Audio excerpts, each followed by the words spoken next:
Слава Україні! Героям слава! Слава нації! Смерть ворогам! Україна! Понад усе! Україна! Понад усе! Україна! Понад усе! So recently I saw a video of children supporting Azov, the Nazi ultra-nationalist Ukrainian military unit. It used to be a neo-Nazi paramilitary force, but now it is an official part of the Ukrainian military. And these children were holding up the Nazi insignia of Azov, the Wolfsangel, albeit in its own Azov style, but nonetheless it is still the Wolfsangel, and it was taken from the Nazis of the Third Reich. And these children are saying all of the ultranationalist UPA, UPA-OUN slogans, the slogans of the Ukrainians who allied with the Nazis during the Second World War and who orchestrated a huge massacre of tens of thousands of Polish people in Volyn, East Galicia, Lvov, etc. And these children are declaring Smert vorogam, death to enemies. Ukraine ponad usse, Ukraine above all. And yes, that is inspired by the German national anthem, Deutschland, Deutschland, über alles, Deutschland over all, above all, alles, Ukraine above all. So they're saying death to the enemies and Ukraine above all. And you're thinking, well, Ted, these are Ukrainian children and they have the right to declare their own ideological convictions in their own country. Of course they're going to say Ukraine above all. They're in Ukraine. I mean, it's like saying God bless America, right? It's like saying America's number one and you're living in America and you're an American citizen. Of course you have the right to say such patriotic, nationalistic slogans in your own country, within your own borders. Only that these children were not saying death to enemies and Ukraine above all in Ukraine. They were saying these things in Poland. And they were holding the Nazi Wolfsangel of the Azov battalion within Poland. They did this little event in the Polish city of Konin. And they did it in order to raise awareness about Mariupol and to shore up support for the Azov battalion in Mariupol, because right now the Russians are bombarding the Azovstal plant where the Azov battalion are making the final stand for Mariupol against the Russians. And I have seen all sorts of support for Azov online, even coming from Americans, which is shocking enough. But really, it shouldn't be that shocking because, I've been living in America my whole life, pretty much my whole life. And I can tell you right now that America is full of lunatics and full of psychos, and it's full of racists even. Yes, we just actually had a massacre in Buffalo, New York, in which 10 people were murdered, and it was done by a racist who wanted to murder African Americans. So I shouldn't be surprised that we have people in America who would be willing to support Azov. Well, Ted, because it's about supporting Ukraine. It's about supporting Ukraine. Sporting the blue and the yellow. You know what I mean? Because we all know Russia's a fascist, communist country. It's like, well, is Russia fascist or is it communist? Make your pick already, okay?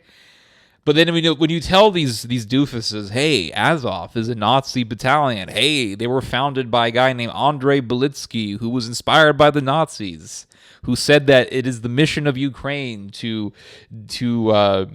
lead a revolution against the Semite-led world. And if you're against the Semite-led world, that would also mean you're against Christianity, because Christianity was founded by a Semite, a Jewish rabbi.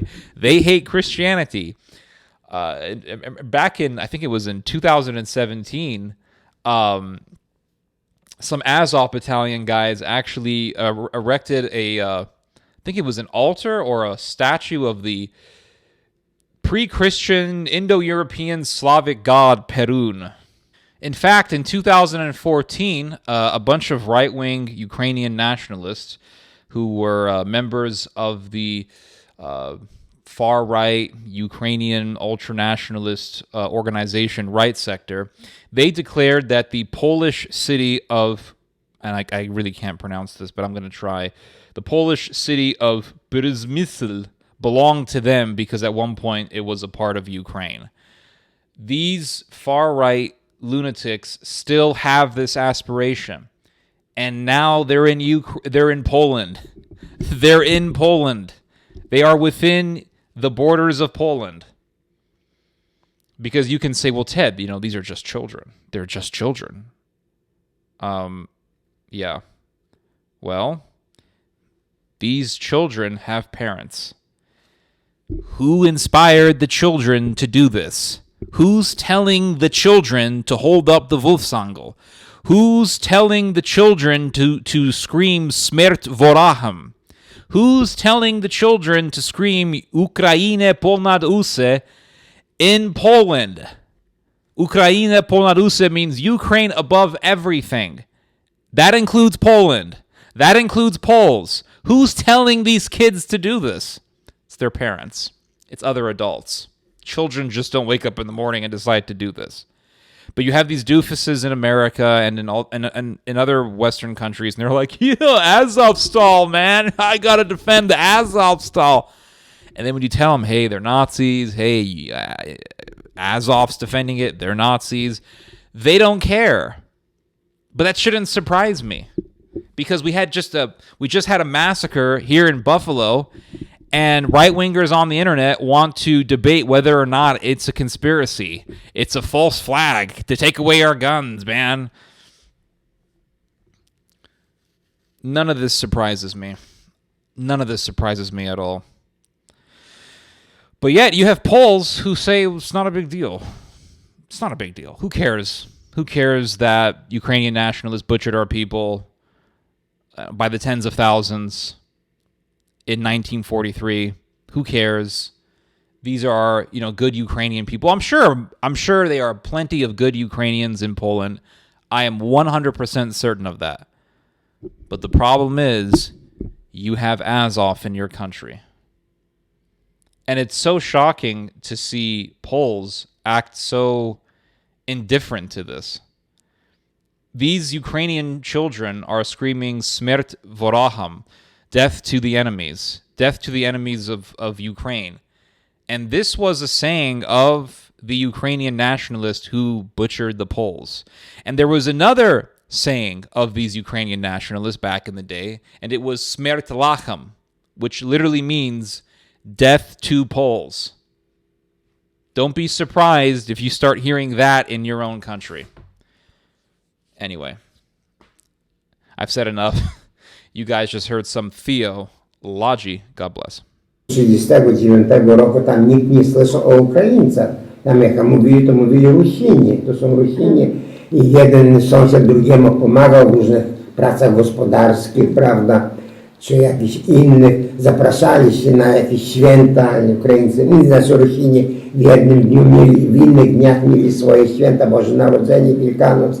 Polacy znów w innych dniach zapraszali się. Nigdy nie dochodziło do żadnych zatargów.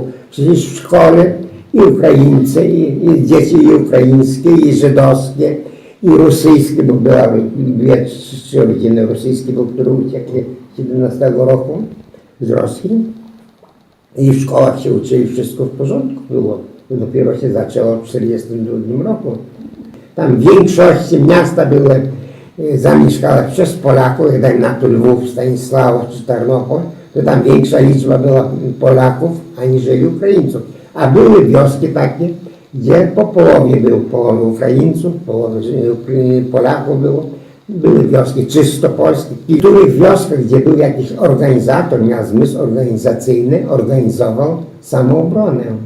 I te panowice, dajmy na to, się tak zorganizowały, że Ukraińcy tam kilka razy dokonywali napadu i nic nie zrobili.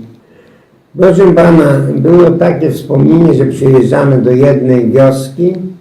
Proszę pana, wioska cała wymordowana.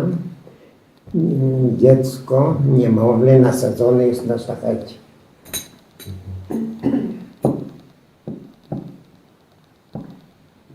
I ja to dziecko ściągnąłem.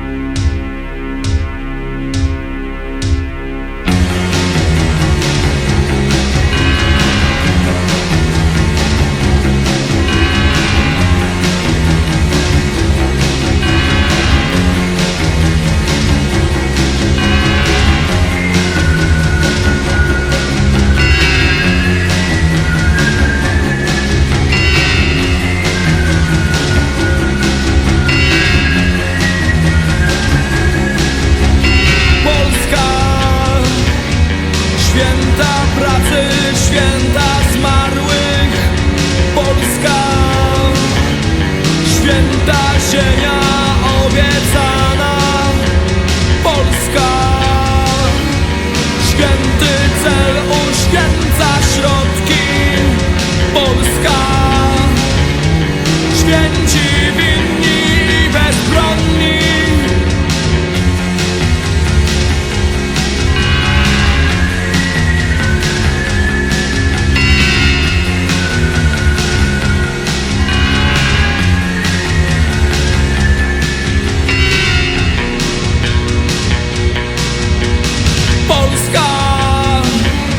Świętych prawd i świetnych kłamstw, Polska, święty spokój, święta wolność.